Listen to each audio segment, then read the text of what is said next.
abordaje del dolor abdominal tanto agudo como crónico. Y pues vamos a empezar con un caso clínico que desafortunadamente es frecuente su presentación y que digamos que es como un ejemplo de lo que, un poco extremo de lo que no debería pasar. Es una mujer de 47 años que asiste a consulta externa de medicina familiar. Ella refiere 6 años de evolución de dolor abdominal, principalmente mesogástrico e hipogástrico, que ha sido recurrente en el tiempo. Aproximadamente tiene episodios 4 veces por semana, con un predominio importante en el periodo postprandial. Ha consultado en múltiples oportunidades durante estos 6 años a urgencias y consulta externa. La han visto múltiples especialidades: medicina interna, cirugía, gastroenterología, medicina funcional, acupuntura, etcétera. Y pues tenemos antecedentes quirúrgicos: una apendicectomía hace 5 años, una colecistectomía por laparoscopia hace 3 años y una histerectomía abdominal hace 1 año. Si ustedes ven, estas 3 intervenciones se realizaron durante el tiempo de la enfermedad actual de la paciente. Actualmente pues ha pasado por 1000 eh, tratamientos, pero actualmente viene recibiendo trimebutina, amitriptilina en la noche, gabapentina, acetaminofén con hidrocodona por horario, y recibe rescates de morfina en gotas eh, a necesidad, con persistencia de los síntomas. Este es el motivo de consulta, y lo primero que hace el médico es pedirle qué historia tiene, qué paraclínicos tiene, y ahí viene de pronto nuestro principal terror en una consulta externa, que tenemos 20 minutos o en el peor de los casos 15 minutos para ver este paciente, y es que nos saca un gran folder, el AZ, con muchísimos exámenes. La paciente en estos 6 años aporta 4 endoscopias digestivas altas, 3 colonoscopias, 3 ecografías abdominales, un urotac, 2 escanografías abdominales con contraste, una resonancia abdominal con contraste, una gamografía de vaciamiento gástrico, un ultrasonido endoscópico biliopancreático, de los cuales pues ha habido varios hallazgos, entre ellos gastritis eritematosa antral con Helicobacter pylori positivo, que fue llevada a erradicación; hemorroides internas grado 1 en la colonoscopia; hígado graso en las ecografías. También en estas ecografías barro biliar sin colecistitis, por lo cual fue llevada a la colecistectomía laparoscópica; unos miomas uterinos, fue llevada a histerectomía; y un quiste en el cuerpo pancreático de 5 milímetros, por lo que se le hizo el ultrasonido endoscópico, que muestra que no tiene ningún criterio preocupante para pensar en que sea una entidad preneoplásica, y se sugiere seguimiento. Y pues después de gastar muchísimo dinero en esa cantidad de exámenes diagnósticos y de empobrecer aún más nuestro sistema de salud de lo mal que lo tenemos, nuestro paciente sigue exactamente igual, a pesar de todo ese esfuerzo que se ha venido haciendo. Entonces, el dolor abdominal desafortunadamente tiene bastantes problemas en su diagnóstico, bastantes inconvenientes, de los cuales, pues aquí definí marcar algunos de ellos, em, de los cuales pues son los más frecuentes, y uno es infravalorar el dolor. La paciente que ha consultado por tercera, por cuarta vez a urgencias, es la paciente reconsultadora por dolor abdominal, y eso ya hace que baje la expectativa del médico o del grupo a hacer un diagnóstico o a darle un tratamiento eficaz. La falta de una evaluación integral, basarse únicamente en el dolor abdominal de la paciente y en descartar patología estructural, y no tener en cuenta algunas otras variables físicas, como comorbilidad, por ejemplo, sistémica, diferente específicamente al dolor abdominal, pero también características psicológicas y socioculturales del paciente. No hacer una anamnesis completa, adecuada, enfocada, que nos pueda dar información relevante; darle poca atención a los síntomas asociados a ese dolor abdominal, sino quedarse predominantemente en la analgesia para el dolor del paciente policonsultante. No tener una buena comunicación efectiva con el paciente que le permita abrirse al paciente y poderle contar al médico de pronto detalles que no son eh, de pronto tan relevantes para él, pero que nos podrían dar pistas importantes para llegar a un diagnóstico y un tratamiento adecuado.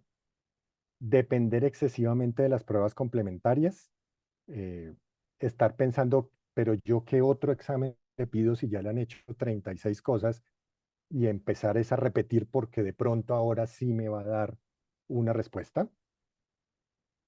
No tener un adecuado manejo del dolor abdominal crónico, ya sea por desconocimiento de los mecanismos de acción, por dar medicamentos de pronto duplicando esos mecanismos de acción, eh, y tener de pronto una poco conocimiento de los efectos secundarios de estos tratamientos y sobre todo de los efectos secundarios que puede haber por la suma de mecanismos de acción de los medicamentos y definitivamente algo que es toda una epidemia que es el abuso de opiáceos. Y por último, la falta de seguimiento. El paciente consulta a, por ejemplo, en este caso, medicina familiar. El médico familiar, pues ante sentirse un poco superado por el síntoma del paciente, lo que hace es volver a repetir la fórmula y probablemente este paciente lo que va a buscar es eh, otra respuesta en otro médico que no siga un plan diagnóstico y un plan de tratamiento y simplemente pues se vuelve a repetir el ciclo en muchas oportunidades. Entonces, el dolor abdominal es un motivo de consulta frecuente, es la segunda causa de consulta por urgencias y la novena causa de consulta externa. La definición, pues no es fácil, en realidad se define como una sensación que es desagradable con diferentes manifestaciones regidas por la percepción del paciente a esa sensación desagradable. Lo cual ya empieza a ponerle una subjetividad importante a ese dolor o a esa manifestación. Y ante em, un hecho tan variable, tan subjetivo, el médico se debe hacer responsable e incluso debe estar obligado a interpretar esa manifestación, a poder integrar toda la información que tiene tanto en la anamnesis como el examen físico, como en los paraclínicos, y poder llegar a interpretar el dolor de cada paciente para que de esa forma pueda eh, tener un acercamiento más importante a la causa y por lo tanto un tratamiento buscando un diagnóstico lo más preciso posible, lo más eficiente que lleve a ese manejo adecuado. Debe tener el médico un conocimiento muy importante de los patrones típicos de presentación de cada patología, no solamente de las frecuentes, sino de las inusuales y de aquellos factores que podrían conducir a que una enfermedad no tenga una manifestación típica del libro, sino que pueda tener una manifestación diferente que pueda hacer equivocar al médico y de esa forma pues tener un mal diagnóstico que lleve a un desenlace que no queremos. Recordar que los pacientes ancianos, los pacientes inmunosuprimidos, las pacientes de sexo femenino podrían tener manifestaciones no típicas o atípicas y de esta forma, pues nosotros también debemos saber interpretar esas manifestaciones, tener en cuenta la variabilidad y de acuerdo a eso poder dar el mejor esfuerzo diagnóstico. Hay que acordarse de ciertos conceptos anatómicos, ciertos conceptos fisiológicos para poder tener más herramientas. El dolor es percibido por los receptores, por receptores nociceptivos y por receptores que también reaccionan a estímulos químicos, no solamente mecánicos. Esos receptores están principalmente en el músculo liso de las vísceras huecas, por ejemplo, en la vesícula, en la vía biliar, en el intestino, en el estómago, en el uréter, en la vejiga, en algunas cápsulas, en los recubrimientos de algunas de las vísceras sólidas, como el hígado, el vaso y el riñón, y en el peritoneo parietal, más no en el visceral, y adicionalmente en el mesenterio. Estos son los que responden principalmente a estímulos mecánicos y hay otros que responden a estímulos químicos, como son los que se encuentran ya en la mucosa de las vísceras huecas, ya no en el músculo liso, que reaccionan a la hiperdistensión de este músculo, sino al estímulo químico sobre esas vísceras huecas, por ejemplo, la hipersensibilidad al ácido, que pues, es una de las causas de los síndromes dispépticos.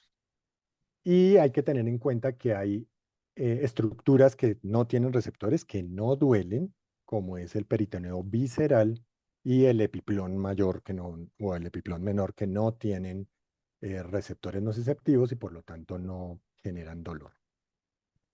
Este receptor nociceptivo recibe el estímulo, es transmitido, y esto es pues es un concepto importante, es transmitido inicialmente a la primera neurona. Esa primera neurona está en los ganglios de las raíces dorsales, por ejemplo, el ganglio del tronco celíaco, el ganglio del tronco mesentérico. Muy importante es pensando en el dolor abdominal crónico, en donde se pueda pensar en una ablación o en un bloqueo sobre el ganglio celíaco. Posteriormente es transmitido por el haz espinotalámico, llega a la tercera neurona en el tálamo, se cruza a la corteza somatosensorial contralateral y en ese punto, principalmente en la corteza frontal, se percibe primero y se interpreta no solamente las características del dolor, sino su intensidad. Y esto es muy importante, ya que la corteza frontal pues tiene un papel muy importante en la sensibilidad de estímulos y en la interpretación de esos. Y ahí es donde viene la variabilidad de la percepción al estímulo, que nosotros estamos obligados a valorar y a utilizar para nuestro trabajo diagnóstico. ¿Cómo llegamos a eso? Nuestra herramienta básica, y en lo que desde primer semestre de pronto nos están insistiendo, es en una adecuada anamnesis. El dolor tiene 1000 características, 1000 variabilidades que nos pueden dar información importante. Como se ve en esta gráfica, digamos que hay muchos otros patrones, pero estos son los típicos. Un dolor brusco de aparición rápida, intenso y muy bien localizado, que sería la primera línea, la que va hacia arriba, que sería la marcada como D. Aquellos dolores que son autolimitados, que tienen un ascenso y un descenso.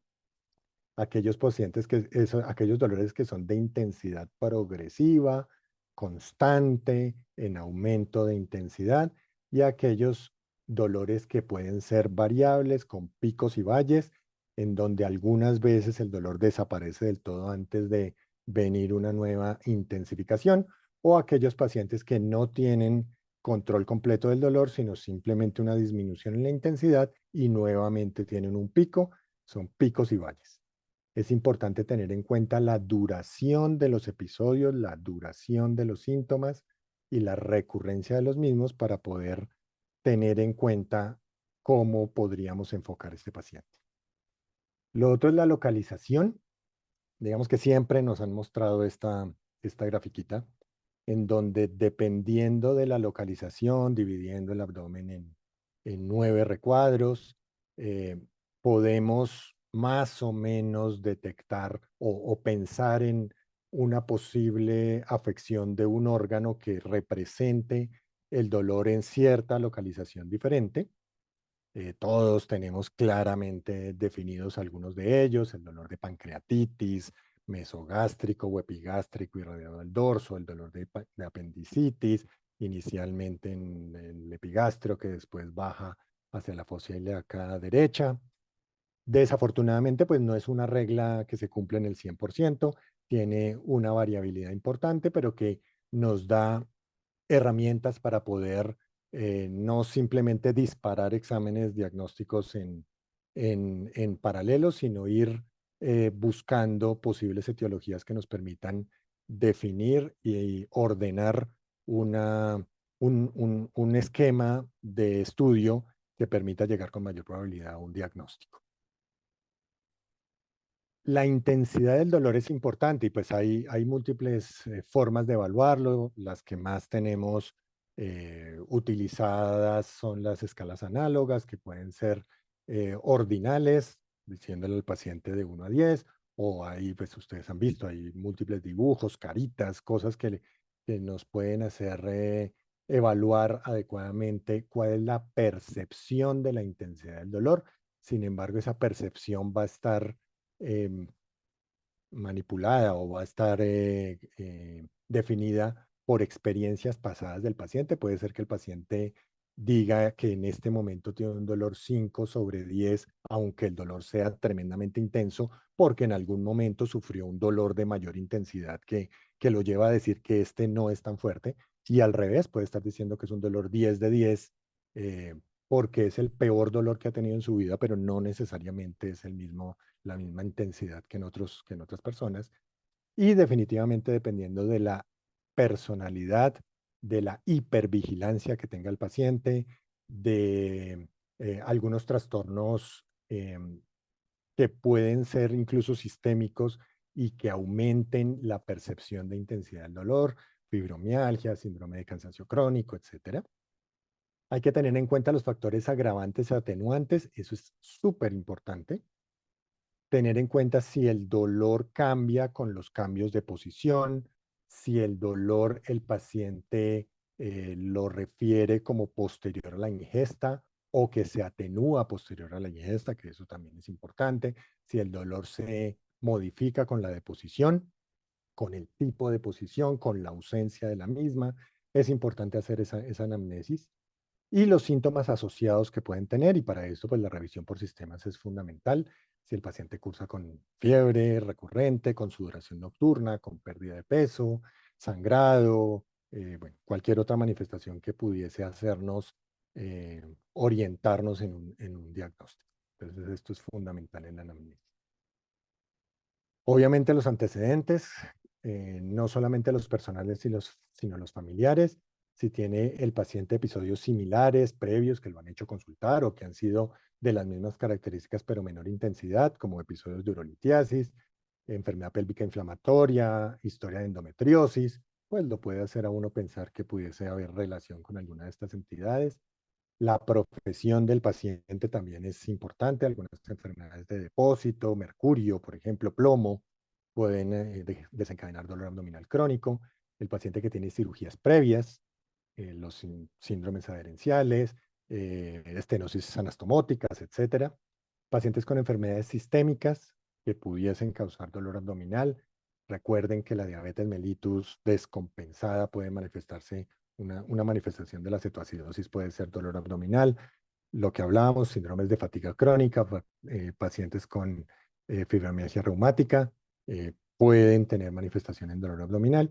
Y los pacientes con factores de riesgo o ya antecedentes de enfermedad aterosclerótica, supremamente importante pensando en que pudiese haber un compromiso vascular que genere dolor abdominal. Y pues familiares, las neoplasias digestivas, sabemos que la mayoría de neoplasias digestivas tienen una base eh, genética, tienen una relación genética, y pues los pacientes que tienen familiares en primero o múltiples familiares en segundo grado con neoplasias digestivas, hay que pensar que pudiesen tener una de estas manifestaciones con dolor abdominal. Entonces ya entrando un poquito en qué es el dolor abdominal agudo, las definiciones varían, hablan de dolor de menos de 24 horas o de menos de 7 días. Requiere una anamnesis completa, requiere de la evaluación que hablábamos, intensidad, presentación, antecedentes, factores atenuantes y factores precipitantes.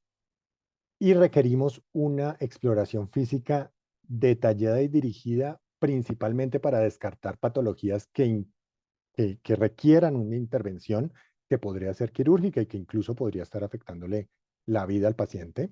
Pacientes taquicárdicos, pacientes hipotensos, taquimneicos, sudorosos, pacientes que puedan tener fiebre.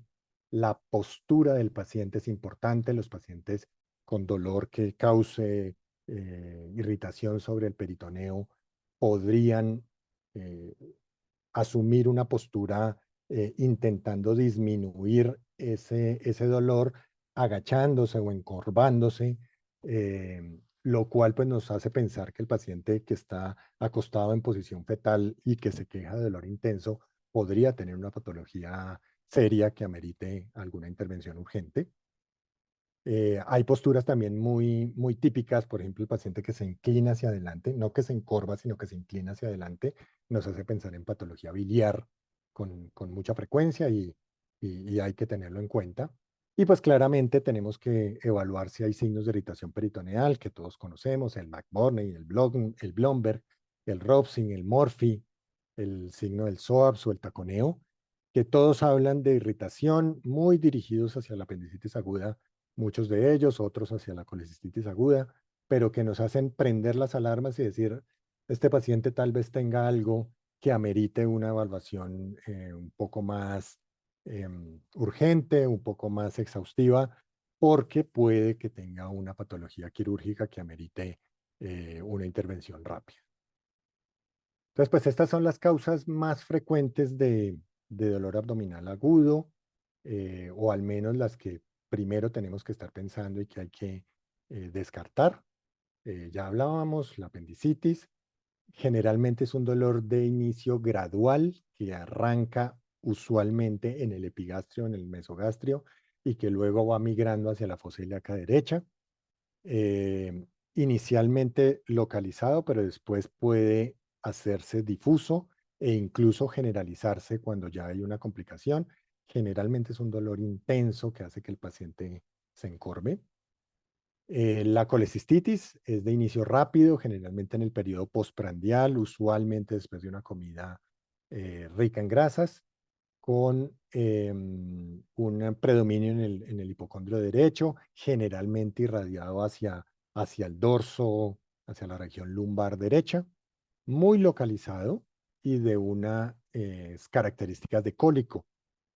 El dolor de la pancreatitis también es de instauración rápida, generalmente en el abdomen superior, que se irradia en banda hacia el dorso, muy localizado, muy difícil de definir una localización específica. La diverticulitis, que la vamos a ver en unos momentos, generalmente es gradual, más frecuentemente en la fosa ilíaca izquierda. La diverticulitis en más del 90% está ubicada en el divertículo causal, está en el colon sigmoide o en el colon izquierdo. Es muy localizado, difícil de definir también. Generalmente los pacientes lo definen como un dolor sordo. Da cólico intenso y hace que el paciente consulte generalmente muy rápido a la institución. El paciente con obstrucción intestinal es un dolor gradual, generalmente mesogástrico, muy difuso, obviamente asociado en muchas oportunidades a distensión abdominal, ausencia de posición, vómito inicialmente alimentario y después incluso fecaloide, dependiendo del nivel en donde se obstruya el paciente. Empieza como retortijón y posteriormente se empieza a migrar hacia dolor cólico y pues la manifestación de obstrucción intestinal típica que amerita pues una imagen probablemente, inicialmente con una radiografía de abdomen simple y posteriormente, si ya se quiere definir el sitio, probablemente con una escanografía abdominal. Tal vez unos de los más importantes son los dos siguientes: la isquemia mesentérica. Es una urgencia médica y muchas veces quirúrgica eh, que hay que detectar, desafortunadamente mortal en un muy buen porcentaje de los pacientes, pero definitivamente el diagnóstico a tiempo es el que puede mejorar esos desenlaces. Se inicia súbitamente, generalmente es muy difuso, pero empieza mesogástrico, muy intenso, generalmente desencadenado también en el periodo postprandial y el paciente, pues es el paciente con factores de riesgo o con antecedentes de enfermedad aterosclerótica que llega con dolor abdominal, no necesariamente con episodios previos de angina mesentérica. Algunas veces la presentación es aguda y es masiva, y hay que pensarlo. Paciente mayor, paciente por encima de los 70 años, con antecedentes de dislipidemia, diabético, hipertenso, con un infarto al miocardio previo, pues es un paciente que tiene ciertos factores que nos tienen que hacer pensar y hay que descartarlo. Y la otra es la ruptura de un aneurisma ya sea aórtico, ya sea ilíaco. El paciente llega con dolor abdominal intenso, generalmente mesogástrico irradiado hacia región lumbar, muy, muy, muy intenso. El paciente pues tiene algunas manifestaciones dependiendo si la ruptura es contenida, el paciente pues hemodinámicamente está estable, pero pues nuevamente generalmente se presenta en pacientes que tienen factores de riesgo para enfermedad aterosclerótica, pacientes con antecedentes de enfermedades del colágeno, Marfan, por ejemplo, hay que pensar en un aneurisma de abdomen que tenga una ruptura. Y por último, algo muy frecuente que es la urolitiasis, generalmente da un dolor que es muy intenso, gradual, ubicado pues en el flanco en el cual está el cálculo obstruyendo, muy localizado, intenso y generalmente irradiado hacia el área genital o hacia el miembro inferior ipsilateral a donde está el compromiso por el cálculo. Entonces, pues estas son como las entidades que hay que pensar inicialmente y que hay que descartar y son las causas más frecuentes de consulta por dolor abdominal agudo. Dentro de ellas voy a profundizar en la enfermedad diverticular. Es una entidad muy frecuente cuyas complicaciones pues, son el sangrado diverticular y en este caso la que causa dolor abdominal, que es la diverticulitis aguda. Se presenta en un rango de edad amplio, entre los 45 e incluso los 80 años. Se presenta como instauración aguda en cualquier parte del abdomen, pero principalmente en la fosa ilíaca izquierda. No es tan frecuente que se manifieste con fiebre, con leucocitosis seria, con neutrofilia, con hipotensión. Generalmente no tienen síndrome de respuesta inflamatoria sistémica y ante la duda diagnóstica, la confirmación se hace con una escanografía abdominal con contraste, no solamente para hacer el diagnóstico, sino para hacer la clasificación que pues da la pauta del tratamiento y dirige pues el manejo que requiera el paciente, ya sea manejo médico o incluso manejo quirúrgico. Entonces, pues todos recordamos la clasificación de Hinchey, es la clasificación usada hace tal vez 30 años pues para hacer el diagnóstico y el manejo de la diverticulitis aguda. Es todo un espectro de la enfermedad, desde enfermedad muy leve, en donde se presenta, bueno, no simplemente, sino únicamente inflamación de la pared abdominal, perdón, de la pared colónica, compromiso de la grasa, abscesos ya rotos y peritonitis, tanto localizada como peritonitis generalizada, pues que obviamente tienen un espectro de tratamiento muy diferente. Ya en los últimos 20 años se habla del Hinchey modificado. El Hinchey modificado, pues, lo que hace es tener un poco más amplio el espectro que nos permite definir un tratamiento un poco más dirigido. Entonces, se habla desde ese momento en el Hinchey cero, en donde el paciente tiene diverticulitis, pero esa inflamación se limita a un engrosamiento de la pared del colon. Ya está el Hinchey 1A, en donde hay inflamación pericolónica limitada, que hay compromiso de la grasa, pero no hay absceso. En la 1B ya hay abscesos, si el absceso es menor de 2 centímetros o si el absceso es mayor de 2 centímetros. Si ya hay abscesos pélvicos o retroperitoneales que están a distancia, que ya no están en relación directamente con el divertículo, o si ya hay peritonitis generalizada sin comunicación con la luz intestinal o peritonitis fecaloidea con una perforación evidente y hay una comunicación con la luz intestinal en donde ya hay gas por fuera del colon que ya amerita pues un tratamiento quirúrgico no solamente con intervenciones de baja intensidad, sino posiblemente ya una laparotomía amplia con lavados peritoneales repetitivos. Entonces, dependiendo de ese Hinchey, hay que definir qué tratamiento les vamos a dar. Entonces, un paciente con Hinchey 0 o 1A, recuerden que es el compromiso de la pared del colon o el compromiso de la grasa pericolónica. Si ese paciente es inmunocompetente, no requiere antibiótico, da lo mismo darles antibiótico o no darles antibiótico en cuanto a desenlaces, y pues obviamente se aumenta el riesgo, pues el costo, el riesgo de resistencia antibiótica, etcétera. No hay ningún cambio ni en la severidad, ni en la recurrencia, ni en la necesidad de cirugía si utilizamos antibiótico o no, y el paciente puede recibir manejo ambulatorio si no hay comorbilidad seria. Comorbilidad seria es enfermedad cardiovascular, pulmonar, renal, descompensadas. Ese paciente podría tener tratamiento en casa. Si hay inmunocompromiso, ya sea inherente o farmacológico, o hay algún signo de perforación, abscesos, peritonitis localizada, peritonitis generalizada, obviamente ese paciente tiene que estar hospitalizado, requiere de uso de antibiótico de amplio espectro, principalmente para gram negativos y para neurobios, y en caso de que la enfermedad sea limitada, requiere una valoración por radiología intervencionista o por cirugía, dependiendo del grado de compromiso extracolónico, y pues debe ser llevado a ese tratamiento en forma prioritaria. Muy, muy importante, ese engrosamiento de la mucosa colónica por imágenes es muy difícil de diferenciarlo de una enfermedad neoplásica que puede estar sobreinfectada. Entonces, esos pacientes, después de terminar el manejo antibiótico o de terminar el manejo en casa, deben ser llevados a una colonoscopia, si no tienen una colonoscopia en el último año, para diagnóstico diferencial, confirmar que haya sido únicamente enfermedad articular complicada, y esto debe realizarse entre las siguientes 4 a 6 semanas después de haber resuelto completamente el cuadro agudo. La otra entidad en la cual quiero referirme un poco más específicamente es el dolor abdominal de pared abdominal.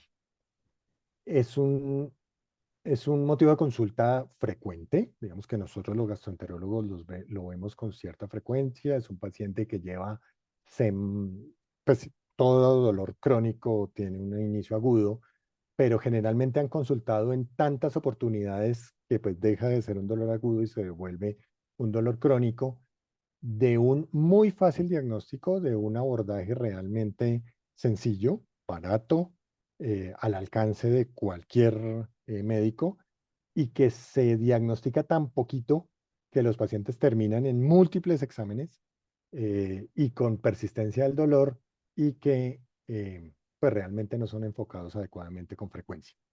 Entonces, ese es el dolor de pared abdominal. El dolor de pared abdominal se puede producir por muchas entidades, pero una muy importante, y es la que está aquí graficada, es el dolor abdominal secundario al síndrome de atrapamiento de nervio cutáneo. Si ustedes ven en la gráfica de abajo, los nervios que vienen a inervar la pared abdominal salen por el costado lateral de los rectos abdominales. Esos nervios cruzan la pared abdominal y van hacia la piel, y muchas veces se ven atrapados por el músculo o por la fascia que está alrededor de esos músculos rectos abdominales, y el paciente tiene dolor.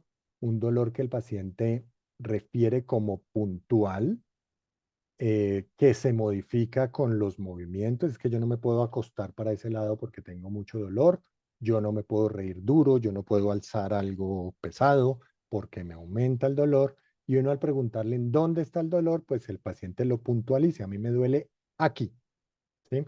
No abre su mano a decir me duele en esta región, sino me duele aquí. Ese dolor debe ser evaluado clínicamente. Generalmente uno le pide al paciente que se acueste, que nos indiquen dónde es el punto doloroso, y pues lo que hacemos es estimular ese punto doloroso, generalmente con una palpación muy superficial, y el paciente refiere que ese es el dolor que tiene. Y posteriormente le pedimos que haga alguna maniobra para que se tense la pared abdominal, para tensar los músculos rectos abdominales, y nuevamente con la pared abdominal tensa, lo que hacemos es nuevamente oprimir ese mismo punto.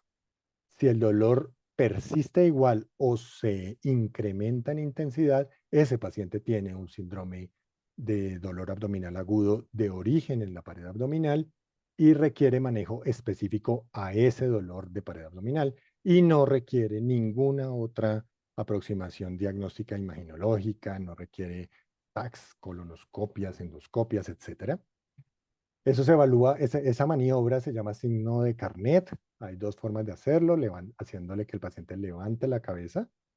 Es muy útil en ancianos y en personas que de pronto no puedan hacer la maniobra de levantar las piernas para hacer una pequeña abdominal, tensionar la pared abdominal y poder reproducir el dolor. Entonces es algo que hay que tener en mente, que no lo diagnosticamos si no lo conocemos y que es un motivo de consulta realmente frecuente en gastroenterología y que podríamos abordar muy fácil desde la primera consulta en atención primaria. Entonces quería recalcárselos muy especialmente. Hay otras causas de dolor abdominal de pared abdominal agudo, como es el herpes zóster. El paciente tiene dolor en los hipocondrios generalmente, en uno de los dos. Eh, Hacemos el error de pronto de no destapar el área adecuadamente, le tocamos así como por encimita, ahí le duele, sí, ahí me duele, y no miramos realmente la piel. Recuerden que el herpes zóster inicialmente no es tan florido como en esta foto, que pues afecta al dermatoma completo, con lesiones papulosas típicas. Al principio no, al principio hay una hipersensibilidad de la piel, con algunas pequeñas pápulas y en enrojecimiento que si uno no las busca, muchas veces no las ve. Y el paciente tiene un herpes zóster y pues termina en múltiples consultas, consultando 3, 4 veces por urgencias en 2 semanas, porque tiene ese dolor. Y los otros pues son las hernias de pared abdominal, las hernias inguinales, las hernias epigástricas, que también son causa de dolor abdominal y que tenemos que tenerlas presentes. Hay otros dolores no originados en el abdomen, como son los dolores cardiopulmonares, por ejemplo, y pues nunca se debe olvidar que el infarto del miocardio de pared inferior, su irradiación es al epigastrio. Entonces, en pacientes con enfermedad, con factores de riesgo para enfermedad cardiovascular, o con antecedente de enfermedad aterosclerótica y dolor en el epigastrio, hay que pensarlo, si hay que hacerles un electro mínimo.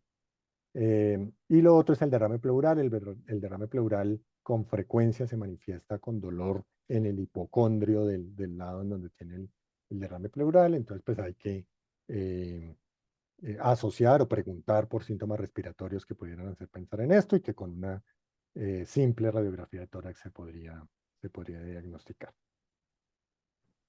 Eso con respecto al dolor abdominal agudo. Está el dolor abdominal crónico, el cual pues también lo vamos a tocar, pero un poco más rápido. Este es un algoritmo que yo sé que está chiquitico y que es difícil de leer, pero es importante.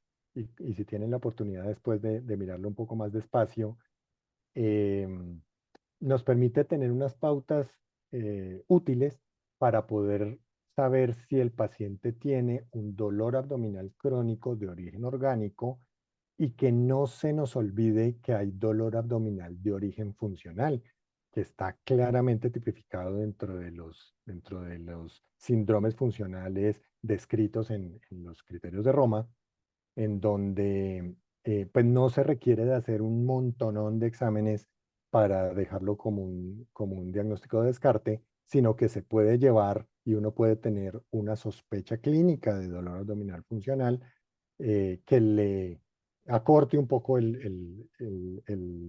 la dificultad diagnóstica al médico y le acorte un poco el sufrimiento al paciente.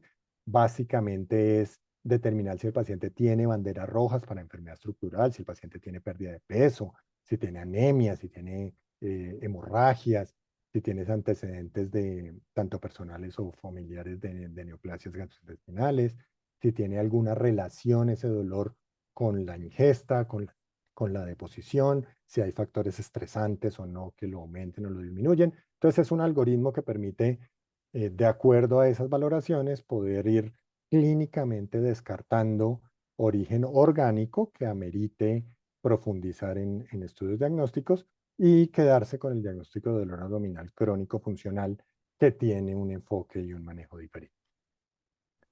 Dentro de los orgánicos, pues está la pancreatitis crónica, la enfermedad inflamatoria intestinal, la angina mesentérica, muy importante, el dolor de pared abdominal, que también puede tener ya una manifestación crónica si no se diagnostica y maneja, las neoplasias digestivas o extradigestivas de otros órganos ubicados en el abdomen, No hay que olvidarse, es rara, pero es una causa de dolor abdominal recurrente, la epilepsia abdominal, la anemia de células falciformes, la porfiria, ya muchísimo más raras, pero que hay que tener en cuenta los factores de riesgo.